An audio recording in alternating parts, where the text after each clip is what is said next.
Hey guys, it's Murph. We're back again. I just did a video on the front brakes on the 2007 Volkswagen new Beetle. So now I'm just going to give you a quick overview of how to do the back brakes. Where you're going to start is you're going to have to get your wheel off. You're going to have 5 studded lug nuts. These ones are studded. So you take these off. They're a 17 millimeter. Then you get your wheel off. You might have to tap it with a rubber mallet because it's stuck. You get that off. And just a quick note, when I put the wheel back on, I like to put Loctite on 2 of the studs. That way, those ones like to come loose easier than a regular lug nut. So I like to put Loctite on just 2 of them just to make sure it stays on. Okay? Nextly, you got to get your caliper off. It's held on with 2 13 millimeter bolts. These ones right here, they go into the sliders. Now when you're taking these off, they're shallow. They're kind of hard to keep a socket on, but that's just the way they are. Your slider will want to spin. It's a 16 millimeter bolt to hold the slider from spinning, and then a 13 millimeter to loosen this out.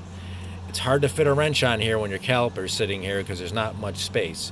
So until you get it a little bit loose, you can maybe hold it with a pair of vice grips or channel locks. Once it gets a little bit loose and you can move the caliper over a little bit, you can get a 16 millimeter wrench on that.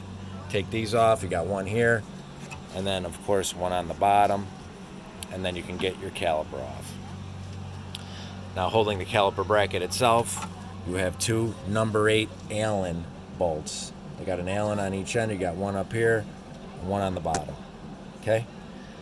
Those are number 8s. You take them off and then the bracket will come off. Right here. Now just a note, when you're doing the bracket, you want to grind it down because with rust, it'll stick out. These little clips won't go on very easy, and they're going to hold the brake pad tight in place. It won't slide freely back and forth like it should, so I like to grind it down just where the little clip sits. That way everything fits together nice and loose and everything moves freely. Otherwise your pad will wear out unevenly or just stick, and it'll wear out completely because it won't slide back and forth like it's supposed to. With the rust, it pushes out on these. So clean those down, put your new clips on, put your pads back on.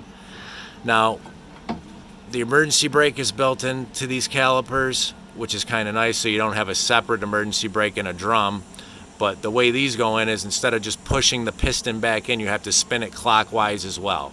Now they make a special tool that locks into this to do that. What I do is I just use a pair of channel locks to grab the edges of this, spin it clockwise, it goes back in. Sometimes you have to push down on it with like a C-clamp or something like I got here, and spin it at the same time because it should go in on its own while you're spinning it clockwise, but sometimes it won't. You have to push and spin at the same time. All right? Now lastly, you're going to do your rotor. It'll have one bolt holding it on. They're always stripped or they're seized, so I drill it out and then just kind of put it back on here, the new one, hold it in place, get your bracket on, that'll kind of keep it on, get your pads on, put your caliper back on, and then put your wheel on, and that's basically it. The installation is the reverse of the removal, and it's pretty much that easy. And I'll see you guys in the next one.